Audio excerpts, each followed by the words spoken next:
qaar ka mid ah duqeyda cuqaasha waayeelka aqoon-yahanka iyo dhalinyarada deegaanka degmada Xiis iyo Ceerigabo ayaa shir jaraa'id ay maanta ku qabteen hotel Gubaad ee magaalada Ceerigabo waxa ay si ballaaran ugu taageereen xeerkii takaaliifta horumarinta wadooyinka ee ay dhawaan ansixiyeen golaha baarlamaanka Jamhuuriyadda Soomaaliland. Waxa kale oo dadkaasi shirkoodan jaraa'id ay ku cadeeyeen sida ay uga xun yihiin in xildhibaankii ay deegaankooda ka soo doorteen oo si badheer uga hor yimaado xeerka lagu horumarinayo wadooyinka dalka isagoo og bay yiraahdeen rafaadka iyo xanuunka ay wadada sana ku haysay bulshada deegaanka laga soo doortay iyagoo intaasna ku laaday in barnaamijkan lagu horumarinayo wadooyinka dalka ay kaga qayb qaadan doonaan maskax muruq iyo maalba waana kuwan iyagoo arrintaas ka hadlaya.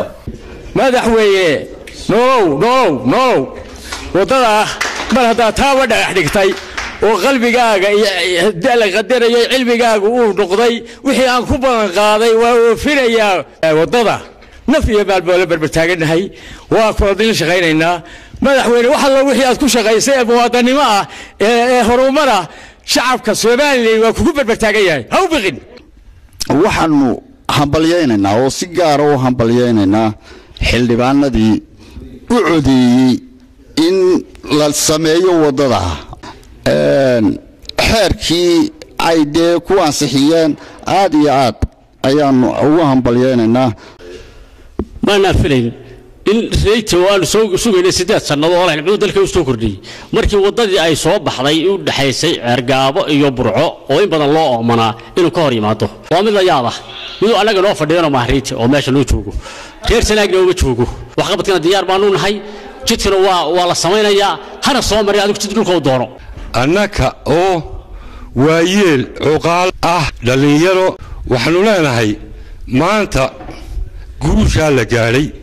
aad iyo aad ayaanu ugu mahadnaqaynaa madaxweynaha anka reyte waxaan leenahay wax badan oo wax qabada iyo halkaanu ka eegaynay markii la soo qaaday wadada sanaag haddii aad istiri maamulkaad iyo annaga baad caqabad nagu dhex noqotay oo caqabad nagu dhaxayde haddaad istiri wadadaana caqabad ku noqo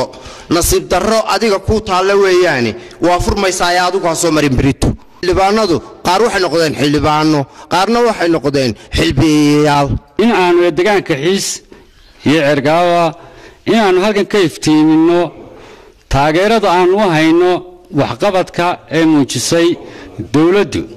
waliba aad iyo aad waxaan ugu sii hambalyeynaa madaxweynaha dalka Jamhuuriyadda Soomaaliland Mudane Axmed Maxamed Maxamuud siinaayo dhagaxa uu noo dhigay wadada dheer ee ahayd wadada noo gashay wadnaha waxaan aaminsanahay haddii aan nahay beesha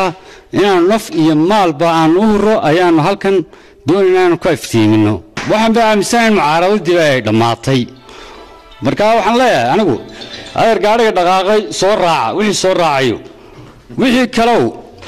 adaa yaqaan habaaskaaga iska hadaaf halkan waxaanu ku hambalyeynaa madaxweynaha iyo baarlamaanka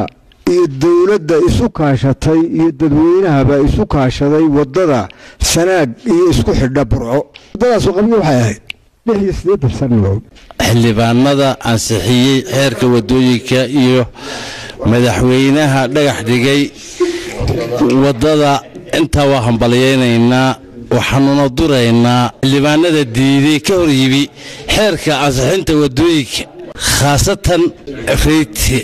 ومحمود محمد حسن صراف تيفي قرنك Somaliland Ceerigabo.